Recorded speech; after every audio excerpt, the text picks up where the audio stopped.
গাজা যুদ্ধ ২০২৪ শুরু কবে এবং কেন? ৭ অক্টোবর ২০২৩ ভোরের আলো ফোটার আগেই ইতিহাসের এক ভয়ঙ্কর অধ্যায় শুরু হয়। হামাস সংগঠন হঠাৎ করেই চালিয়ে দেয় বিশাল আকারের রকেট হামলা ইসরায়েলের দিকে। মাত্র কয়েক ঘণ্টার ব্যবধানে প্রায় ৫,০০০ রকেট আকাশে গর্জে ওঠে। এমন হামলা ইসরায়েল আগে কখনো দেখেনি। কিন্তু প্রশ্ন হচ্ছে, এই যুদ্ধ কেন? এই যুদ্ধ শুধু ৭ অক্টোবর থেকেই শুরু হয়নি ভাই। এর পেছনে লুকিয়ে আছে বহু বছরের নির্যাতন, অবরোধ আর অবহেলার ইতিহাস। গাজার মানুষ বছরের পর বছর কাটিয়েছে এক খোলা বন্দিশালায়। বিদ্যুৎ নেই, পানি নেই, চিকিৎসা নেই, যেন একটা দুনিয়ার মধ্যেই দুনিয়ার বাইরে থাকা এক জনপদ।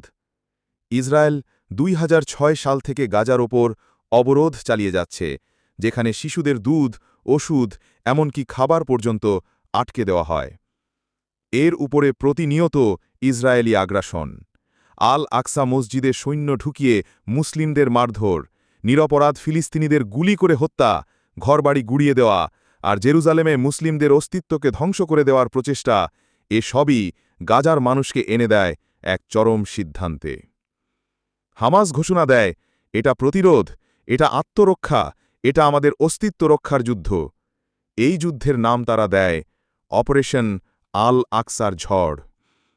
ইসরায়েলের সীমান্ত ভেদ করে তারা ঢুকে পড়ে সামরিক ঘাঁটিতে, বন্দি করে নেয় সেনা ও বেসামরিক মানুষ, যার ভিডিও বিশ্ববাসী চোখ খুলে দেখে। ইসরায়েল হতবাক হয়, সঙ্গে সঙ্গে পাল্টা হামলা চালায়, আকাশপথে গাজায় বোমার বর্ষণ শুরু করে। স্কুল, হাসপাতাল, বাড়িঘর সব ধ্বংস হতে থাকে মুহূর্তে।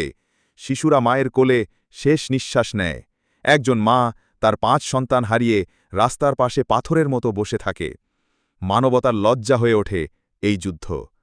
আসলে এই যুদ্ধ শুরু হয়েছিল আগেই, যখন শিশুদের কাদাক মারিয়ে স্কুলে যেতে দেওয়া হয়নি, যখন মুসলিমদের প্রথম কিবলা আল আকসা অপবিত্র করা হয়েছিল, যখন এক মা তার অসুস্থ সন্তানকে ওষুধ দিতে পারেনি শুধু গাজার অবরোধের কারণে। এই ইতিহাস জানাও, ছড়িয়ে দাও। Subscribe Mohammad Farhad TV.